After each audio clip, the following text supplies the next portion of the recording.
So the reason we asked you to come out here today is, and it's still very preliminary information, but we wanted to get the information that we do have out.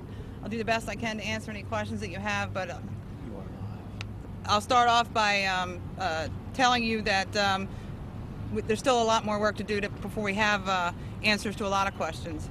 Within the past 48 hours, there have been 3 separate incidents where individuals have been assaulted or suffered head trauma.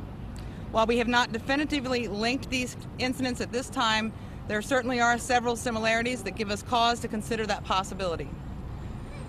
The cases beginning with the homicide that occurred on Tuesday, April 24th at about 6 p.m. In this case, a 66-year-old male, Gary Dietrichs, was found unconscious in the rear alley of the 800 block of Emerson Street Northwest, suffering from head trauma. Approximately 9 hours later, on Wednesday, April 25th at 3 a.m., a 53-year-old male was found unconscious in the roadway in the 4800 block of Georgia Avenue. Initially, it was believed that this subject may have been struck by a car. However, after medical examination, it appears that his only injuries were trauma to the head. The injuries appear to have been caused by some sort of blunt impact. The individual is currently still hospitalized and in critical condition. And lastly, just 26 hours after the first incident on Wednesday, April 25th, at approximately 8:40 p.m., an adult female was assaulted while in the 5600 block of 9th Street Northwest.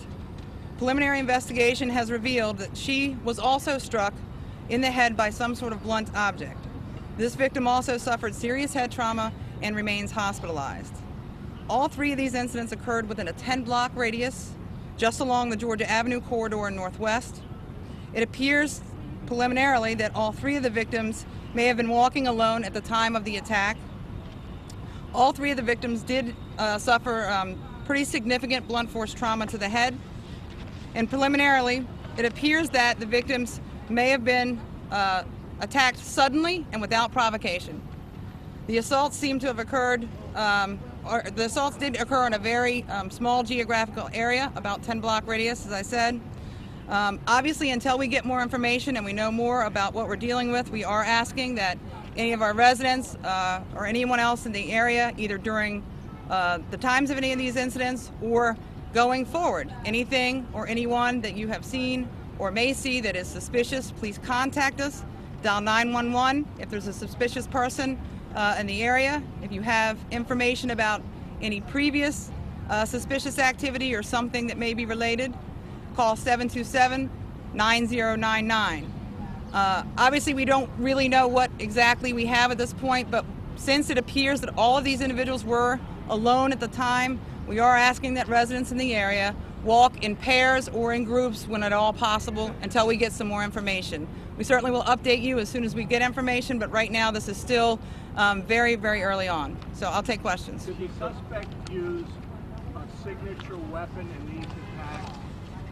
We don't know what was used at this point. All we have is blunt impact trauma. But are there any marks that are similar in all 3 cases? If there were, we wouldn't share that. All we can say right now is that we have 3 individuals in a close proximity in a very short period of time that have blunt impact trauma to the head. And there was no robbery, no motive? There appears to be no other apparent motive to include any apparent motive for robbery. Chief, the victim last night, the woman, how old is she? I believe she's 37. 37? Yes. Has she been able to provide you with any information at all? We're still working on it. It's been very difficult at this point to get information from the victims, obviously, because of the nature of the injury. So does it appear that they all were attacked from behind? We don't know. Any similarity between the victims other than walking alone? Anything else that ties them together? No connection between the victims at all that we can come up with. And the first victim, Mr.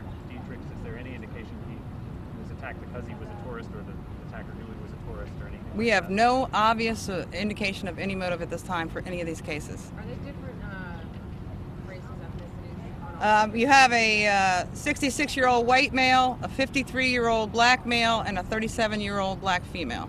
And Chief, is it clear that they were hit with something as opposed to their head striking the ground? Was the trauma from some object, or could it have been from their heads hitting the ground? Obviously, there's a medical angle to this right now in conjunction with what we know preliminarily from the medical examination and detectives' investigation. All we can say is it appears that the injuries are consistent with some sort of blunt impact. We really just don't know at this point. Chief, are you able to, are you guys going and looking back at some similar assaults that may have happened previously, either this year or last year, to try to connect the dots to see whether you might have had another attack prior to these three coming to bunch? Obviously, just the mere possibility that we may have 3 incidents that could be linked has got us looking at anything and everything that we think may be relevant. So yes. For people in that neighborhood, what are you going to be doing tonight and here on out? Sure. Commander Missouri, Commander in the 4th District, is going to have her folks knocking on doors and talking to residents, make sure everybody is aware, make sure that we're asking for the public's help to please keep their eyes open, report anything that they may have seen or see that's suspicious. So we're trying to make sure that all the residents of the area are aware, and certainly we're going to make sure we have presence. Chief, this may sound like a strange question, but maybe you have an answer for it. One of the witnesses who found the body of the gentleman who was struck on Emerson says he was found with his fanny pack on the ground and his head was on the fanny pack, as if someone may have tried to assist him or something like that. Was there in these other 2 cases any indication that whoever the attacker was also trying to be kind in some way? I certainly can't comment on anything that may pertain to the crime scene or any evidence around the scene, so I really can't answer that question. Chief, so your concern is that there may be somebody out there who is just randomly attacking people in that area who are walking alone for no reason other than he or she likes violence. That's exactly why we're here today. We have nothing right now that would suggest that if these are attacks and if it is the same person, that there was anything to provoke these attacks. And if that is the case, we want to make sure that people are aware so that, 1, they can be more aware of their surroundings and report activity to us, and 2, so that people are aware that the potential is there that we have somebody out there doing this. Do you know where these people Any type of weapons at these scenes? I'm sorry? You found any type of weapons at these scenes? And I know you can't disclose what kind if you found them, but did you find anything at these scenes? I can't comment on evidence, Jennifer. What about where these people were coming from? That's part of the active investigation, so we're not going to comment on that. What can you tell us about leads that you're following, and are you anywhere close to figuring out who did this? Well, there's a lot of leads that we're following, but it's very early. And like I said, all 3 of these incidents occurred in like a 26-hour period, and all within the last 48 hours. And initially, the second incident we believe was a person struck by a car, until there was a medical examination and some additional follow-up on that. So, really with the medical examination following the 3rd incident, as soon as we became aware that there's a potential that there's some connection, we wanted to come out and make this public. We don't know yet that there's a connection. So, obviously we're just erring on the side of caution here and want everybody to be aware. Chief, the female victim, Last question for Paul. What is her condition, and have you even been able to question her?